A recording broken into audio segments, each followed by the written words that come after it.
1500 سال سے 7 ارب ابھی مسلمان ہیں، یہ موجودہ 7 ارب، اور کتنے کھربوں مسلمان ہو چکے 15 صدیوں میں۔ ارے 1500 سال سے کسی کو رب مانتے چلے آ رہے ہیں، نہ دیکھا ہے نہ سنا۔ 1500 سال سے کسی کو رب مانتے چلے آ رہے ہیں، خالق و مالک مانتے چلے آ رہے ہیں بغیر دیکھے۔ ارے کس کے کہے پر مانتے چلے آ رہے ہیں؟ زبان مصطفیٰ پر اعتماد کر کے مانتے چلے آ رہے ہیں، زبان رسالت پر اعتماد سے مانتے چلے آ رہے ہیں۔ تو قرآن کو قرآن مانا تو تب بھی زبان رسالت پر اعتماد کے ساتھ۔ اور یہ کعبہ ہے، اس کو کعبہ مانا کس کے ساتھ؟ حضور علیہ السلام کا چہرہ اقدس۔ میں آپ کو رسالت کی اہمیت توحید میں بتا رہا ہوں، عقیدہ توحید میں۔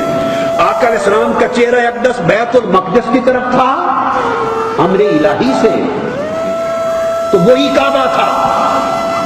کیا تھا؟ وہی کعبہ تھا۔ کوئی آیت نہیں اتری تھی قرآن مجید میں کہ بیت المقدس کو قبلہ بنا لو۔ یہ اللہ اور رسول پاک صلی اللہ علیہ وسلم کے مابین ایک خفیہ کمیونیکیشن تھی،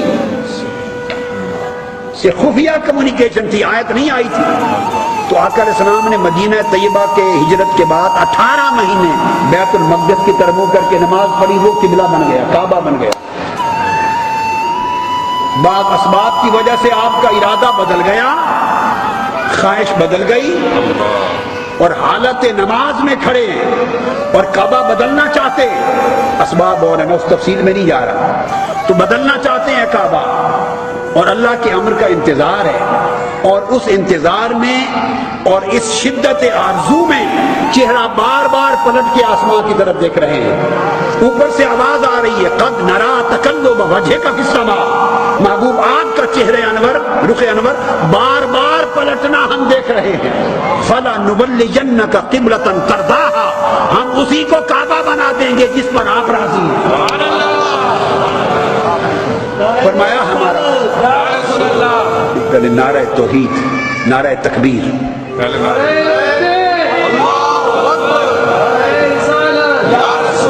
رب کائنات نے گویا یہ فرمایا، رب کائنات نے میرے محبوب بلا کوئی منہ ادھر کو کر لے یا ادھر کو کر لے، میری الوہیت کو کیا فرق پڑتا ہے؟ کوئی مشرق کی طرف منہ کرے یا مغرب کی طرف، میری ربوبیت اور الوہیت کو کیا فرق پڑتا ہے؟ فرمایا لیس البر ان تولوا وجوہکم قبل المشرق والمغرب، لوگ مشرق کی طرف بھی منہ کر کے نماز پڑھتے ہیں تو دھیان تو میری طرف ہی کرتے ہیں نا، مغرب کی طرف منہ کر کے بھی نماز پڑھیں تو دھیان تو میں تو محتاج نہیں ہوں نہ قبلوں کا، نہ کعبوں کا، نہ جہتوں کا، نہ سمتوں کا، نہ مشرق کا، نہ مغرب کا، میں تو کسی سمت کا محتاج نہیں ہوں۔ محبوب میں نے تو کعبے بنائے تیری رضا کے لیے، تیرا رخ ادھر تھا تو ادھر راضی تھا، اس میں حکمت تھی کہ دل جوئی ہو جائے یہاں کے لوگوں کی، تو ہم نے بیت المقدس کو کعبہ بنا دیا۔ اب تیرا دل وہاں سے ہٹ گیا، تو نے چاہا کہ مکہ کہ کعبے کو قبلہ کو بنا لیا جائے۔ محبوب اگر تو اس پر راضی ہے اسی کو کعبہ بنا لیتے۔ حکم آ گیا فبلغ وجہک، یہ لکھا ہے فبلغ وجہک شطر المسجد الحرام۔ اب نقطہ جو میں آگے سمجھانے والا ہوں وہ یہ ہے، اب یہ ساری کمیونیکیشن وحی کی شکل میں ہو رہی ہے، اور حالت نماز میں کھڑے ہیں۔ مسجد قبلتین کو تو سنا ہے نا آپ نے، میں جو آیت پڑھی تھی ادھر نہیں آیا ہوں، یعنی موضوع کی طرف نہیں آیا، وہ جو ابتدائی نقطہ بتایا کہ توحید اور رسالت کا تعلق کیا ہے، اب ہم اسی گلی میں پھنس گئے اسی گلی کے چکروں میں پھنس گئے جا کر ہیں۔ تو یہ کمیونیکیشن کی یہ خفیہ حالت نماز ہے۔ 2 رکعتیں ہو چکی، عصر کی نماز پڑھا رہے ہیں، 2 باقی ہیں مسجد قبلتین میں۔ صحابہ کرام کو کچھ پتہ نہیں کیا ہو رہا ہے، کیا باتیں ہو رہی ہیں مالک اور محبوب کی، کیا راز و نیاز چل رہے ہیں۔ صحابہ کرام کسی کو کچھ خبر نہیں، وہ تو پیچھے ہاتھ باندھ کے نماز پڑھ رہے ہیں، ادھر مرد نماز پڑھ رہے ہیں، صحابہ ادھر عورتیں بھی نماز پڑھ رہی ہیں۔ درمیان میں حالت نماز میں امر آ گیا، اب نماز سے سنیے فارغ ہوتے تو تب بتانا تھا نا صحابہ کرام کو، یہ اگلا نقطہ، نماز سے فارغ ہوتے ختم کر کے تو تب بتانا تھا نا کہ اللہ کا حکم آ گیا ہے کہ آج سے قبلہ بدل گیا فبل وجہ شطر المسجد الحرام. تو ابھی تو نماز سے فارغ نہیں ہوئے, یہ تو سارا قصہ نماز کے اندر کا ہے, نماز کے اندر کا ہے. تو آقا علیہ السلام نے کیا کیا؟ حالت نماز میں جب امر آ گیا تو آپ نے چہرہ بدل لیا. اور یہ بھی آپ کو بتاؤں, مثلا اس طرف تھا بیت المقدس, بالکل 180 ڈگری ڈیفرنس تھا, مشرق و مغرب. ادھر نماز شروع کی تھی, 2 رکعتیں پڑھی تھی, منہ ادھر تھا, آگے صحابہ کھڑے تھے, پچھلی صفوں پر ادھر عورتیں کھڑی تھی. اس پورے نقشے کو سمجھنے کی کوشش کریں, آپ کو رسالت کا عقیدہ سمجھ میں آ جائے کہ رسالت کیا ہے. ادھر منہ تھا, پھر پچھلی صفوں پر صحابہ کرام کھڑے ہیں مرد, اور ان سے پیچھے خواتین کھڑی ہیں. اندر ہی اندر باتیں ہو گئیں, راز و نیاز ہو گئے. امر آ گیا کہ بدل لے محبوب, جس پر آپ راضی ہیں اسی کو قبلہ بنا دیتے. تو آقا علیہ السلام نے امر الہی پا کر چہرہ انور بدل لیا. اب میں آپ کو پورا پروسیس سمجھاتا ہوں, آپ دیکھ لینا. مثلا ادھر امام کھڑا ہے منہ کر کے, اور صحابہ کرام کھڑے ہیں, ان کا منہ بھی ادھر ہے. پیچھے عورتیں کھڑی ہیں, ان کا منہ بھی ادھر ہے. اب وہاں سے چہرہ بدل لیا, اور کعبۃ اللہ ادھر تھا مکہ کا اس طرف. تو جب چہرہ بدلا تو تھوڑا سچویشن پہ غور کریں. یہ باتیں مفسرین نہیں لکھتے, یہ تفسیروں میں اس ڈیٹیل کو, یہ تو بڑی کامن سینس کی بات ہے, سمجھ آنے والی ہے. جب چہرہ بدلا, چہرہ انور, تو پہلی سچویشن کیا ہوئی؟ امام کا چہرہ ادھر اور مقتدیوں کا چہرہ ادھر آمنے سامنے ہوگا. اب اس طرح تو نماز نہیں ہو سکتی. تو آقا علیہ السلام نے کیا کیا کہ صفیں چیرتے ہوئے ادھر آ گئے, چیرتے ہوئے ادھر آ گئے. اور جب ادھر آئے تو جب اس طرف آ کے منہ کیا تو ادھر عورتیں تھیں. اینڈ پر سارے صحابہ نے نہ آؤ دیکھا نہ کہا, انتظار نہیں کیا کہ یہ ماجرا کیا ہوا ہے, کیونکہ ابھی وہی تو سنی نہیں انہوں نے. وہ نماز سے فارغ ہوتے, ان سے خطاب کرتے, بتاتے بھائی آج یہ حکم آ گیا ہے, قبلہ بدل گیا, تو تب خبر ہوتی نا.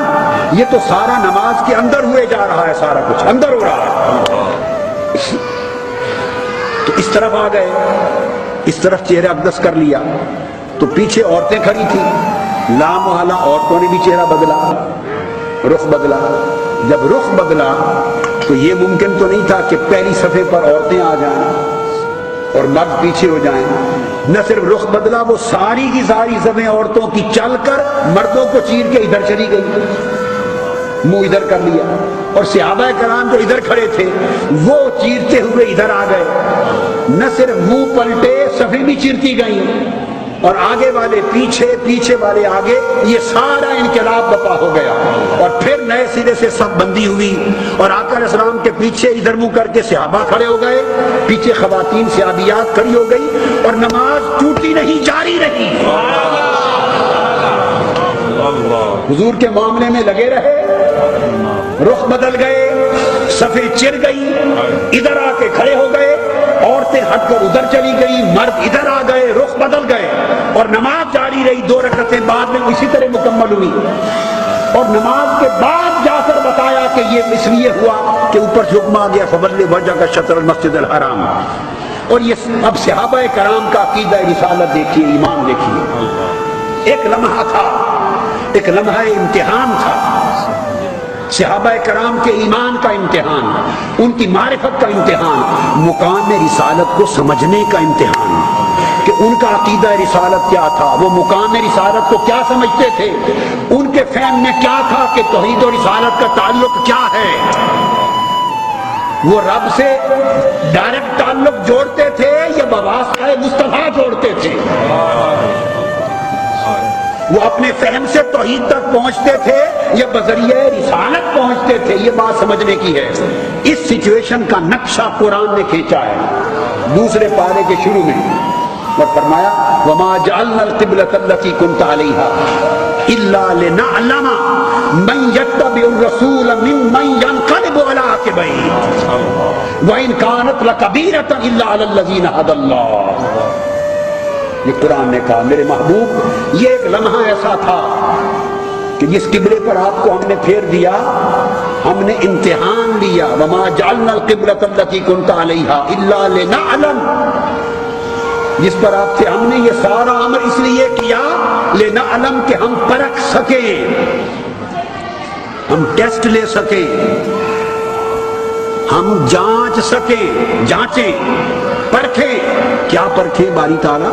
یہ پرکھیں من یتبع الرسول ممن ينقلب على عقبیہ، کہ جب یہ سچویشن ہو گئی تو ایک لمحہ ایسا تھا، بھائی ابھی تو انہیں خبر نہیں پہنچی تھی نا کہ کعبہ یہ بن گیا ہے، حالت نماز میں جب داخل ہوئے تھے تو کعبہ کون سا تھا؟ کعبہ بیت المقدس کو آپ قبلہ اول کہتے ہیں، بھائی اس نماز کے اندر جب داخل ہوئے تھے تو وہی قبلہ اولی کی قبلہ تھا۔ تو قرآن نے کہا کہ باری تعالیٰ فرماتے ہیں کہ ہم نے یہ ساری سچویشن اس لیے کریٹ کی لنعلم، کہ تاکہ ہم پرکھیں اور امتحان لیں، من یتبع الرسول ممن ينقلب على عقبیہ، کہ اب ایک لمحہ ایسا آ گیا کہ رسول کا چہرہ ادھر تھا اور وہ جو قبلہ تھا کعبہ جس پر 18 مہینوں سے تھے وہ کعبہ ادھر تھا اور رسول کا چہرہ ادھر ہو گیا۔ اب رسول کا چہرہ ادھر اور کعبہ ادھر، رب نے کہا کہ اب اس لمحے وہ ایک عجیب کشمکش میں تھے اور میں امتحان لینا چاہتا تھا کہ کون کعبے کی طرف جاتا ہے، کون مصطفیٰ کی طرف۔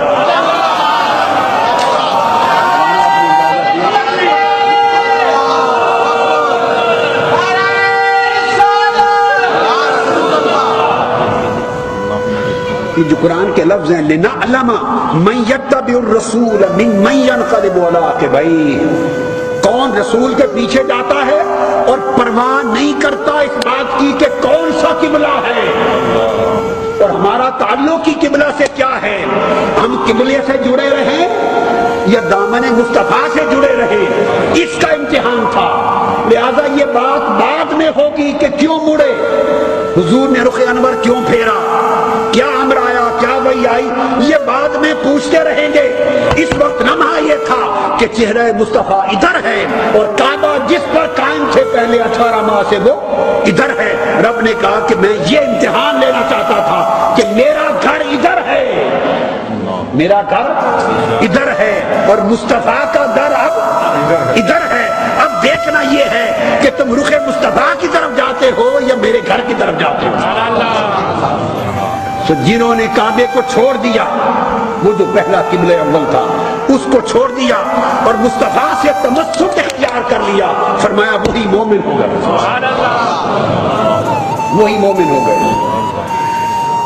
کیا سمجھداری، یہ صحابہ کرام کی کتنی معرفت تھی۔ قرآن کا انہا لکبیرۃ الا علی الذین ھدی اللہ، یہ لمحہ بڑا مشکل تھا، یہ فیصلہ کرنا بہت بھاری امر تھا، مگر ان کے لیے بھاری نہ تھا جن کو اللہ نے ہدایت دے دی تھی، وہ صحابہ کرام جن کو ہدایت دے دی تھی۔ اور یہاں ہدایت کا معنی کیا ہے؟ جن کو مقام رسول کی معرفت دے دی تھی،